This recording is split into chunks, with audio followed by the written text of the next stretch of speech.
మా కంపెనీ వచ్చేసి Prabhakar hybrid seeds Bengaluru. ఇక్కడ ఎగ్జిబిషన్ గ్రౌండ్లోనే అగ్రికల్చర్ ఎగ్జిబిషన్ గ్రౌండ్లోనే మేము కూడా స్టాల్ వేసాము. మా కంపెనీ 30 సంవత్సరాల నుండి ఇది నడుస్తూనే ఉన్నది. ఆంధ్ర, తెలంగాణ, ఆ తర్వాత కర్ణాటక, ఆ తర్వాత తమిళనాడు రాష్ట్రాల్లో, సౌత్ ఇండియాలో చాలా రాష్ట్రాలలో మా కంపెనీ ప్రోడక్ట్ నడుస్తూనే ఉంటుంది. ఓన్లీ వెజిటేబుల్ కంపెనీది. ఆల్ కూరగాయల కంపెనీలు ఉంటుంది.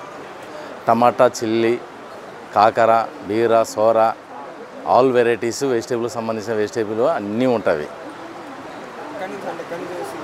ఇవి రాయచోటి నుంచి, కడప డిస్టిక్ రాయచోటి నుండి వస్తుంటుంది. అక్కడ ప్రొడక్షన్ ఉంటుంది. బెంగళూరు హెడ్ ఆఫీస్ ఉంటుంది.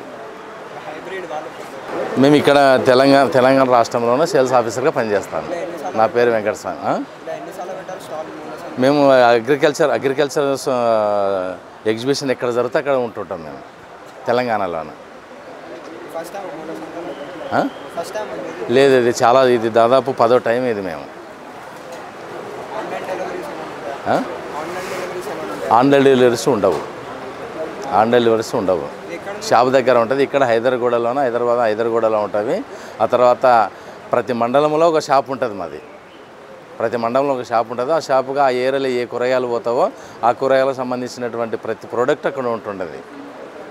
టమాటా 448 వెరైటీ 90 రోజులకి క్రాప్ వస్తుంది. నార 30 రోజులు, నార తీసి నాటిన కానుంచి 60 రోజులకు వస్తుంది. ఒక్కొక్క కాయ వచ్చేసి 60 గ్రాముల నుంచి 90 గ్రాముల వరకు ఉంటుంది. 90 గ్రాముల వరకు ఉంటుంది. దాదాపు రెడ్గా ఉంటుంది, కాయ గట్టిగా ఉంటుంది. తెంచిన తర్వాత దాదాపు 10-15 రోజులు స్టోరేజ్ ఉంటుంది. పులుపు ఉంటుంది. దేశీ రకం కాయ నాటుకాయ టైపులో ఉంటుంది. హైబ్రిడ్ రైతుకు కూడా మంచి దిగుబడిని ఇస్తుంది. 30 టన్నులకు తగ్గకుండా కాస్తున్నది. ఎప్పుడు ఏ సీజన్కైనా కూడా పనికి వస్తున్నది. వర్షాకాలమైనా, చలికాలమైనా, ఎండాకాలమైనా ఏ సీజన్లు వేసుకున్నా కూడా ఇది రైతుకు దిగుబడి మంచిగా ఉంటుంది. ఇది ప్రభాకర్ హైబ్రిడ్ సీడ్స్ వారి చిల్లీ రకం. దీని పేరు ధ్రువ. ఇది కూడా దాదాపు 90 రోజులకి క్రాప్ స్టార్ట్ అవుతుంది.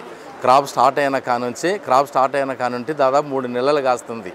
ఒక ఎకరానికి వచ్చేసి ఇది కూడా 40 టన్నులు ఈజీగా ఉంటున్నది. దిగుబడి రైతుకు మంచి అనుకూలంగా ఉంటుంది. ఆ రేటును బట్టి రైతుకు కూడా లాభదాయకంగా ఉంటున్నది. మంచి కారం ఉంటుంది. వైట్ కాయ ఉంటుంది.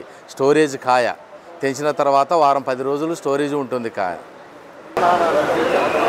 ఇది కాకర, పిహెచ్ఎస్ వారి శ్వేత అనే వైట్ కాకర.